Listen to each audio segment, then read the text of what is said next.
एक ऐसी नगरी जिसका जिक्र सिर्फ इतिहास में नहीं, आस्था में भी होता है, जिसे गोल्डन सिटी कहा जाता है।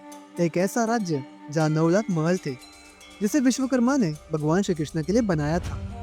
कहते हैं जिस पर श्री कृष्ण ने इस धरती को छोड़ा, समुद्र ने इस पूरी नगरी को अपनी लहरों में संभाल लिया और एक ऐसा सुनहरा साम्राज्य एक डूबी हुई रहस्य भरी नगरी में बन गया। सदियों तक ये सिर्फ एक कथा मानी गई, जब तक समुद्र की गहराइयों में प्राचीन पत्थर के अवशेष मिले।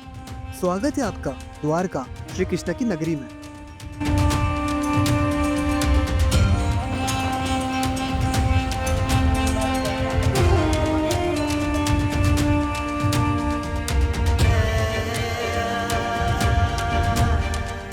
Welcome back to Safar Aditya दोस्तों। पिछले व्लॉग में हमने कवर किया था सोमनाथ का complete itinerary, places to visit, proper planning और बजट ब्रेकडाउन। और इस व्लॉग में हम कवर करेंगे सोमनाथ से द्वारका कैसे पहुंचना है, द्वारका के best places to visit, stay option, मंदिर टाइमिंग और बेस्ट टाइम फॉर दर्शन। तो व्लॉग को एंड तक जरूर देखना, क्योंकि ये वीडियो आपकी द्वारका ट्रिप प्लानिंग को काफ़ी ईजी बना देगा। चलिए शुरू करते हैं सफर आदित्य के साथ। हमने वेरावल से द्वारका जाने वाली ट्रेन ली, जो रात 11 बजे वेरावल से निकलती है। ये ऑप्शन इसलिए काफ़ी कन्वीनियंट लगा क्योंकि ओवरनाइट ट्रेन में ट्रैवल हो जाता है और सुबह लगभग 7 बजे तक आप द्वारका स्टेशन पहुंच जाते हो। इसी तरह आपको पूरा दिन मिल जाता है एक्सप्लोर करने के लिए। वैसे बसेस के भी काफ़ी सारे ऑप्शंस अवेलेबल होते हैं, लेकिन पर्सनली ट्रेन मुझे ज़्यादा कन्वीनियंट लगा।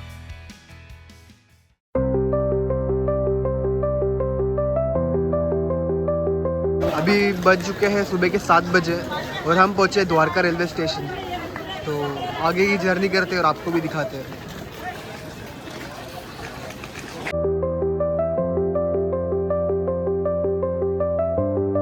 सुबह द्वारका स्टेशन पहुंचने के बाद स्टेशन के बाहर से ही शेयरिंग ऑटोस मिल जाते हैं, 20 से लेकर 30 रुपये पर सीट के हिसाब से, जो आपको मंदिर के पास वाले ऑटो स्टैंड तक ड्रॉप कर देते हैं। मैं रेकमेंड करूंगा कि अपना होटल या स्टे मंदिर के 1 किलोमीटर के अंदर ही ले लो। मैंने यहाँ पे होटल वंतारा इन में स्टे किया।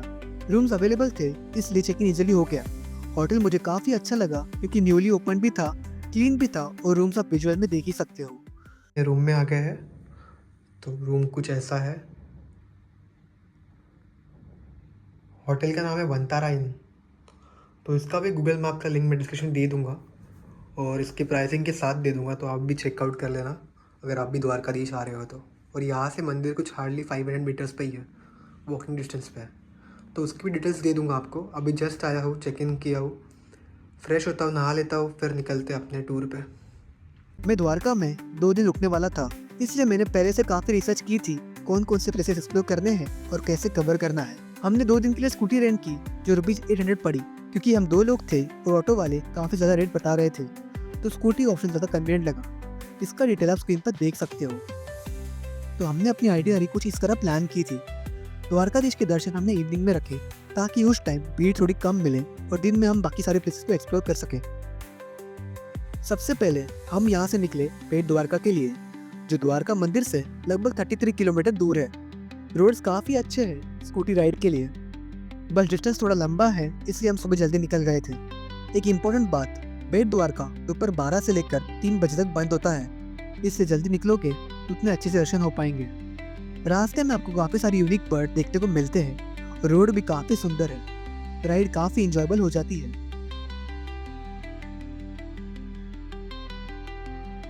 पहले बेट द्वारका जाने के लिए बोट यूज होता था, क्योंकि ये जगह एक आइलैंड पर बसी हुई थी।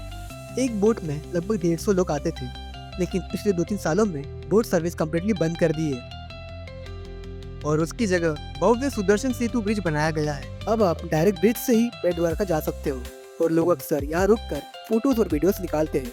व्यू काफ़ी इम्प्रेसिव है। तो अभी हमें सुदर्शन सेतु में, जो न्यूली ओपन हुआ है, पहले यहाँ पे बोट से आना पड़ता था, बट लेकिन अभी ये ब्यूटीफुली ब्रिज बनाया हुआ है, जहाँ पे आप फोटोज वीडियोस भी निकाल सकते हो। तो आप देख ही सकते हो कितना प्यारा है।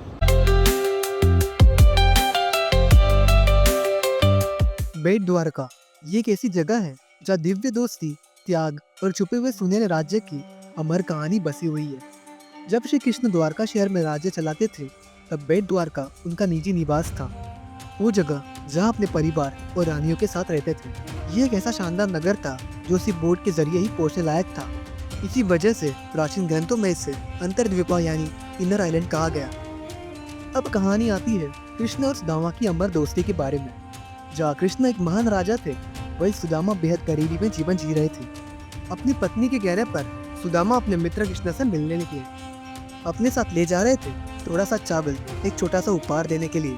जब सुदामा बेट द्वारका के राजमहल के द्वार पर पहुंचे तो कृष्ण ने उसका इंतजार नहीं किया। जैसे ही उन्होंने अपने मित्र का नाम सुना, द्वारका के राजा कृष्ण नंगे पांव दौड़ते हुए आए और आंसुओं के साथ सुदामा को गले लगा लिया। इतना भव्य महल में अपना सादा सा उपहार देने में सुदामा हिचकिचाया और चावल को छुपाने लगा, लेकिन कृष्ण ने मस्ती में वो पोटली छीन ली। एक मुट्ठी चावल खाया और कहा, ये तो मुझे मिला हुआ सबसे स्वादिष्ट उपहार है। सुदामा ने कृष्ण से कुछ भी नहीं मांगा, पर जब वो घर लौटे तो उनकी झोपड़ी एक सोने के महल में बदल चुकी थी और उनका परिवार रेशमी वस्त्रों में सजा हुआ था। कृष्ण ने उसकी निष्काम भक्ति का फल अकाल पन्या समृद्धि के रूप में दिया। इसी भेंट की वजह से इस आइलैंड का नाम पड़ा बेट द्वारका। मंदिर के अंदर फोन अलाउड नहीं होते, इसलिए आप अपना मोबाइल को बाहरी लॉकर में रखें, जिसका प्राइस होता है 5 रुपए। बिल्कुल बगल में ही शू स्टैंड भी है, जहाँ आप 5 रुपए के हिसाब से अपना फुटवेयर जमा कर सकते हो। मंदिर के बाहर अगर आपको कोई पेट या प्रसाद लेना हो तो उसके ऑप्शंस भी अवेलेबल होते हैं। मंदिर की टाइमिंग आप स्क्रीन पर देख सकते हो, उसी के अकॉर्डिंग अपनी प्लानिंग बनाना बेस्ट रहेगा। यहाँ अक्सर भीड़ रहती है और हमें दर्शन करने में लगभग 1.5 से 2 घंटे लग गए। यहाँ से बाहर निकलते ही आपको एक और जगह मिलती है जिसका नाम है सोने की द्वारका। इसकी एंट्री फीस ₹40 है। यहाँ श्री कृष्ण से जुड़ी हुई उनकी पूरी जीवन यात्रा को विजुअल डिस्प्ले और मॉडल के थ्रू दिखाया गया है, बचपन से लेकर द्वारका के राज्य तक। अगर आप कृष्ण की कहानी को देखकर समझना चाहते हो तो ये जगह बहुत विजिटिंग है।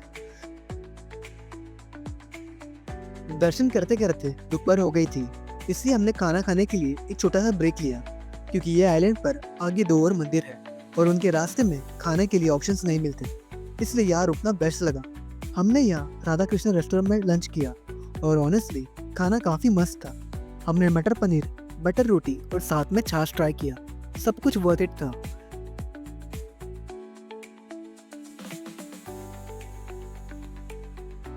एनर्जी मिलने के बाद हम आगे के 2 मंदिर को एक्सप्लोर करने के लिए निकल गए। हमारा नेक्स्ट टेम्पल था हनुमान दांडी। ये बेट द्वारका से 6 किलोमीटर के डिस्टेंस पर है।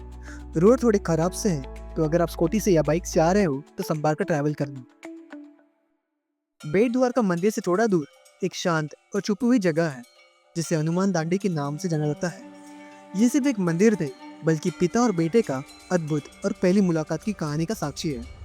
ये कहानी शुरू होती है लंका युद्ध के दौरान, जब हनुमान ने अपनी जलती पूंछ से लंका को जला दिया तो आग बुझाने के लिए वो समुद्र में कूद पड़े। उसी समय उनके माथे से पसीना की एक बूंद समुद्र में गिर गई। समुद्र के अंदर छुपा हुआ एक मगरमच्छ उस बूंद को निगल लेता है और उसी बूंद से जन्म होता है एक शक्तिशाली योद्धा का, जिसका नाम है मकरध्वज। मकरध्वज आधा वानर और आधा समुद्रिक शक्तियों से युक्त था। उसे अहिरावण पाताल लोक के राजा ने देखा और उसकी शक्ति से प्रभावित होकर उसे अपना सेनापति और राज्य के द्वारपाल बना दिया। रामायण के युद्ध में अहिरावण ने काली विद्या का उपयोग करके पूरी वानर सेना को निद्रा में डाल दिया और श्री राम को और लक्ष्मण जी को उठाकर पाताल लोक ले गए बलि देने के लिए। जब हनुमान जी को ये बात पता चला तो वो अपने रूप को छोटा करके धरती के अंदर पाताल लोक में समा गए। पाताल लोक के द्वार पर हनुमान जी को एक वीर योद्धा ने रोका। उस योद्धा ने कहा, कोई भी आगे जा नहीं सकता। हनुमान जी मुस्कुराए और बोले, तुम कौन हो जो राम के दूत को रोक रहे हो? जवाब मिला, मैं मकरध्वज हूँ, हनुमान का पुत्र। हनुमान जी चकित रह गए। वो तो ब्रह्मचारी थे, फिर यह कैसा संभव था? तो मकरध्वज ने पसीने की बूंद और मगरमच्छ वाली कहानी बताई, पर फिर भी दोनों पीछे नहीं हटे। मकरध्वज अपने कर्तव्य से विश्वासघात नहीं कर सकता था और वहाँ पे हनुमान जी अपने प्रभु राम को छोड़ नहीं सकते थे। दोनों के बीच भयंकर युद्ध हुआ। आखिरकार हनुमान जी ने मकरध्वज को बांध दिया, अहिरावण का वध किया और राम लक्ष्मण को मुक्ति दिलाई। प्रभु राम मकरध्वज के कर्तव्य और निष्ठा से इतने प्रसन्न हुए कि उन्होंने मकरध्वज को पाताल लोक का राजा बना दिया। आज हनुमान दांडी मंदिर में हनुमान जी और मकरध्वज को साथ खड़े हुए देखते हैं, दुश्मन नहीं बल्कि पिता और बेटे के रूप में।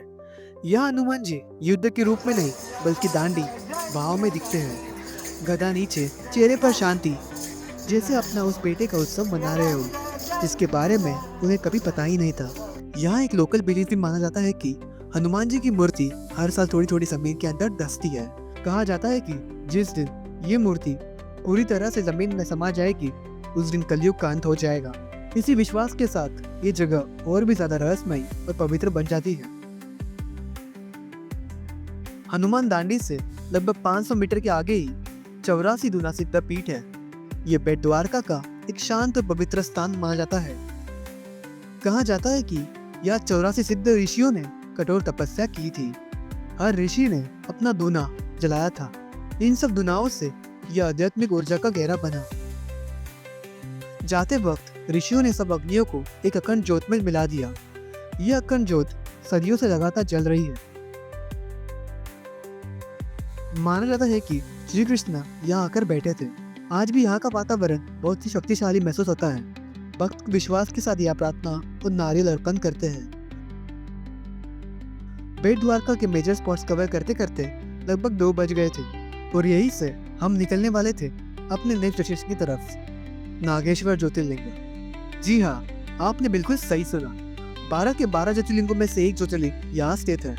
तो इस व्लॉग को यही एंड करता हूँ, लेकिन नेक्स्ट पार्ट में यही से हम कंटिन्यू करेंगे, जहाँ हम नागेश्वर ज्योतिर्लिंग के दर्शन करेंगे और साथ ही नियर बाय प्लेसेस को एक्सप्लोर भी करेंगे। अगर वीडियो पसंद आए तो लाइक करो, शेयर करो और चैनल को सब्सक्राइब करना मत भूलना। मिलते हैं नेक्स्ट व्लॉग में, तब तक के लिए टेक केयर और जय श्री कृष्ण। तो अभी हमें अटल सेतु